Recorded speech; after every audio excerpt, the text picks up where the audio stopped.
Anybody not ready? Okay. All right, excuse me. Good afternoon. I'm Pinellas County Sheriff Bob Gualtieri, and we're here to talk about an arrest in a first-degree murder case. This past Friday, August 26th, a Pinellas County grand jury returned an indictment charging Paul Mogilevsky with first-degree murder. Mogilevsky is currently being held in the Pinellas County Jail with no bond. This charge stems from the April 27th, 2022 murder of Dominick Paternoster, and that murder occurred at his residence of 104 Dunbridge Drive in Palm Harbor. Paternoster's date of birth is 12/11/75. Paternoster was not just killed, he was executed. He was shot several times, including a gunshot to the head. More than one gun was used to kill Paternoster. I'm going to explain what happened and provide a little bit more information than probably what we ordinarily do, because this is really organized crime that's operating here in Pinellas County and in the Tampa Bay area that involves a national motorcycle gang. Nonetheless, it is still an active and ongoing investigation, so there is some information that can't be released. We know more than one person shot and killed Dominick Paternoster, and while Mogilevsky is the only one that's in custody at this time, he won't be the last person arrested in this case. More arrests will be made. Mogilevsky and Paternoster were both members of motorcycle gangs, or as they like to call themselves, motorcycle clubs. But that's nonsense, because they are not clubs, they're thugs. Thugs who commit crimes and kill people who they think cross them. Members of these motorcycle gangs are not kids, as you can see from the photographs here. Both Paternoster and Mogilevsky are in their mid-40s, as are many of their criminal associates that are involved in this gang activity. Mogilevsky belongs to the Mongols, and Paternoster belonged to the Raiders. The Raiders are a lower-level gang or motorcycle club that's a feeder membership group into the Mongols. Both gangs share a clubhouse in Tampa. The Mongols are a national group. They were founded, and they are currently based in California. They're a criminal racketeering organization, and they are organized crime, really, in its truest sense. A symbol of these motorcycle gangs is their notorious motorcycle jacket with what the club calls colors, as they're called. And that's one that's here to my right and to your left. Members have to go through a significant initiation in order to be able to wear these colors. We seized this jacket during the execution of a search warrant. The Mongols have a strong presence here in the Tampa Bay area. They are what are referred to as one-percenters. They, like the Outlaws, Hells Angels, and other organized criminals who ride motorcycles and sell drugs, they traffic in guns and they engage in human trafficking and prostitution. So these are, again, in the truest sense, criminal organizations, true organized crime that exist to do bad things to others. They're very, very different from everyday people who simply enjoy riding motorcycles on weekends and belong to true social motorcycle clubs. They aren't the people, these people are not the people that you see out on a Sunday afternoon motorcycle ride. These criminal biker organizations are called one-percenters because they are 1% of the people who ride motorcycles and self-identify as a motorcycle club when they are really this gang of thugs who terrorize and commit crime. There are several of these 1% motorcycle gangs that operate in the Tampa Bay area, including, as I've mentioned, the Mongols, the Outlaws, Black Pistons, Infidels, Originals, Cobras, and Raiders. Now, they generally commit their crime to further and to maintain their organizations and doing things like I just mentioned about selling drugs, forcing women into prostitution. They usually don't target or harm average everyday people. It's usually what happens within these organizations or among the organizations. Most of their violent crime occurs against rival groups or due to internal gang issues. And that's exactly what happened in this case. That's what happened with this murder. Mogilevsky and another person killed Paternoster because they believed Paternoster was cooperating with law enforcement to provide law enforcement with information about this motorcycle gang activity and that he was, quote, a snitch. In fact, they did what organized crime groups do when they kill people who they think are cooperating with the police. They shot Paternoster very dead by shooting him many times, including shooting him in the head. Now you want to talk about cooperation. Mogilevsky admitted to detectives that he was with Paternoster on the night of the murder at the Mongols Clubhouse. Mogilevsky also admitted that he and another person were with Paternoster at Paternoster's residence at the time Paternoster was executed. Mogilevsky admissions are corroborated by video evidence from the area, and we have witnesses who put Mogilevsky and others at the scene of the murder during the time that it occurred.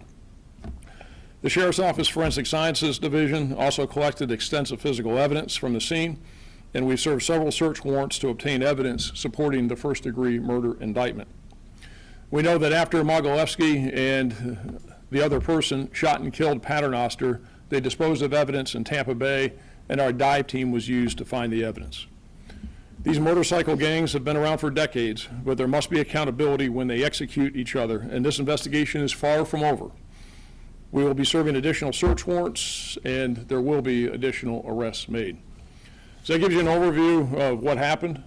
Most people are unaware of the extent to which these motorcycle gangs engage in criminal activity throughout the Bay Area. As I said, most of the time it's against each other or violence within the organizations, and that's what happened here. But they're alive and well, and they are existing throughout the Tampa Bay area, and this is what happens when they engage in that internal violence and somebody is killed. But there has to be justice done, and there has to be accountability, and we're committed to it. And as I said, this is far from over. There will be additional arrests made. There's a lot of evidence, and a lot of information is forthcoming. So again, most of the public's probably not aware of this, and I thought it's important that people are aware as to what's going on in the community. So I'm happy to answer any questions that you all have. How tough does it become to police a group like this when, I mean, without getting into how you guys do your job, if this is how they treated someone they believe was an informant, how tough does it make it for you to actually send informants in or do what you want to do and find out what they're doing without putting people at risk? It is hard, and extremely difficult because of what they do, and they retaliate. And you can see here is that this is a classic example, again, of true organized crime and retaliation by organized crime because they executed him. And they shot him a whole bunch of times, about as dead as you can get, and shot him in the head. And they're sending a message when they do that. So, but they don't have a license. They can't just go out and do this, and we will hold them accountable. And their actions, in this case and others, where they're trying to scare people and they're trying to send that message, is that we're not going to let that happen. How do you protect the other people who are working with you now? Well, I'm not going to get into all the details of all that. Obviously, we got a lot of information from a lot of different sources, a lot of things going on, and a lot of physical evidence in this case, a lot of scientific evidence. There's a lot of video, as I said. But we've got our ways, and most of the time, again, they keep this stuff internal, and they're really not going after the general public with it, but it's still a very serious crime. You say this gang is based out of California. How large is it here in the Tampa Bay area? So they have a clubhouse over in Tampa. It's certainly in the double digits. It's not hundreds.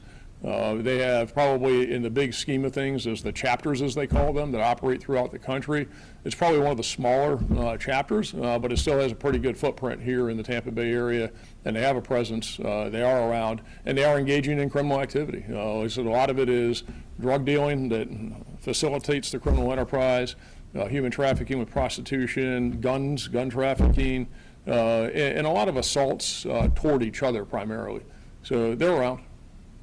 Sheriff, do you believe that the smaller group that he was part of, do you anticipate any kind of revenge? Well, that's, if you remember a few years ago, they had one up in Pasco County on US 19, where it was one of the groups retaliating against another group, and that's what these people do. So, would it surprise me? No, I wouldn't be surprised by it. It's the nature of it, and they're notorious for it.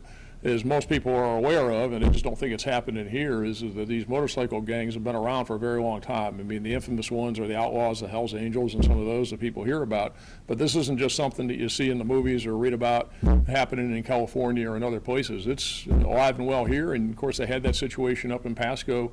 And you know, the media reported on it. This is not anything that's on the public record. Is that back in February there was, based on a murder that happened in Colorado, is they arrested another person out of that same Mongols clubhouse in Tampa back in February of this year. So again, it's all people fighting. As I said in my remarks, it's either they're fighting among themselves within their specific groups and taking somebody out for what they think they did or what they did or whatever that case may be, or it's retaliation between the clubs. And that's primarily what they do.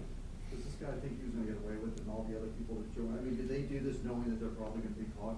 No, I don't think so. I think they think they're going to get away with it. You know, I think that they think they're Teflon to a degree, and that they can just do whatever they want, and they can wreak havoc, and they can kill people, and they can retaliate, and it's the way they've always operated, and they've operated for a long time, but they can't. And as I said, there's more arrests coming. There's more search warrants that are going to get served, and we know that he didn't do it by himself. So is he working with you guys, or do you know how many more arrests is coming, or you can't? I'm going to leave it with what I said. Are you able to, though, like, work up the chain? So somebody had to make the call, right, that this needs to happen. Can you guys go up the ladder? Absolutely, you know, and you know, all the way up. I mean, one of the things you find with these motorcycle gangs is that they really do have structure. You know, a lot of times we talk about street gangs, and we talk about, and again, remember, these people are not, this isn't 15, 16, 17-year-olds, you know, with street gangs. These are people in their 40s and 50s and et cetera, and they have structure and they have organization and they report to others. That's how these things work. So to the extent that we can, you know, and again, got to be careful not getting into too much, but you know, somebody directed this, or somebody ordered this, then there will be accountability for it. And you know, one of the things I guess we all learn as we go through life is that what goes around comes around, and it all comes out at the end. And these people think they can just run around in their own little tight circle and doing what they do, including kill people, and that they're going to do it with impunity. Yeah, wrong answer. It ain't going to happen here. Sheriff, you say this gang is meeting at that location in Tampa, they have these vests, are they in hiding, or it seems like they're pretty, you know, public? They're pretty public about it. They're pretty brazen about it. You know, and that is a problem too, as they engage in their activity. Is that you know I'm not going to identify it, but you all can find it.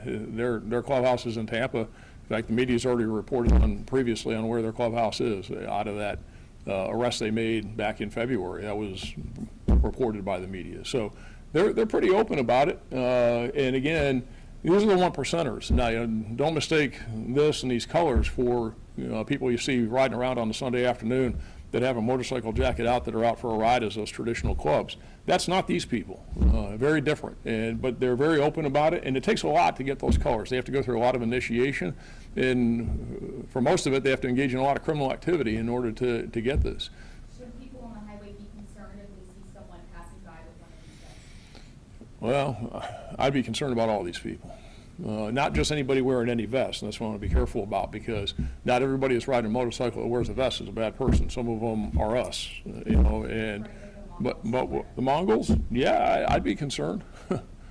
I'd be concerned about it. But again, as I said, you know, more times than not, I guess what I'd be most concerned about is you don't end up in the middle of some crossfire situation. Because more times than not, to the average public, they're going to leave you alone. They don't have any beef. They have beef with each other, and they have beef among their groups, and that's what you end up with. Just like that, what happened up in Pasco, you know, a few years ago, where the guy was stopped at a stoplight up there on US 19, and the guy drove up beside him and shot and killed him. And it wasn't that long ago. The state attorney's office just finished prosecuting that case not too long ago. So, building on that, what you're talking about, do a lot of these folks have like regular day jobs that they do? And 'cause I know there were some stories years ago where firefighters and other public servants are found to be part of this gang as well. some do. Most of them don't. Most of them sell drugs, engage in illegal activity. That's how they're making their money. And so, same thing with these guys. And, Paternoster, he was a drug dealer. And we see some drugs out of the house. He wasn't working, he was a drug dealer. Some do, but most of them are just engaged in criminal activity. God forbid they actually go and get a real job and make a living the honest way. But they just want to engage in this terror is what they do. You say he was not a police informant? I'm not getting into who's what about anything. Sure, can you tell us a little bit more about the Raiders? How big are they compared to the Mongols? So they're a feeder organization. They're smaller. They share the same clubhouse over in Tampa. So, it's kind of like, my analogy, maybe nobody else's but mine, it's kind of like minor league and major league baseball, is that they have their farm system, and so you can get in at different levels and then you can work your way up and you go through the initiation process. So it's kind of how it works with some of these. The Outlaws have their feeder organizations. The Outlaws have a clubhouse here in Pinellas County, and then they have the smaller organizations that are feeders into the larger ones. Yep. Is this the kind of situation that would kind of put heat on the Mongols as a whole between Pinellas and Hillsborough to kind of shut down the whole organization or that whole chapter? I don't see these people ever shutting down. They've been at it for so long, and they've been around for so long, and they think that they can't get caught. And they think that nothing's ever going to happen to them. So, I know that we, have an obligation, not just to have charged him, but to charge everybody that was involved in this thing. And even though he was involved in this activity and he was involved in criminal activity himself, is that we still owe it to him to bring people to justice that executed him. And as I said, there's more people out there, and their day's coming. When something like this happens, do you guys on alert more for this kind of activity, or is it just kind of a random? No, I very concerned about it, and have been. And now that we made an arrest and the indictment was returned on Friday and the investigation's ongoing, I am concerned that we'll see some additional violence because of it. I can't control it, but I am concerned about it because that's how they operate, that's how they act, and they do retaliate, and they're trying to shut things down and shut people down and take things into their own hands. So, no, that's a valid concern. Nothing I can control, but it is a concern. All right, thanks, everybody.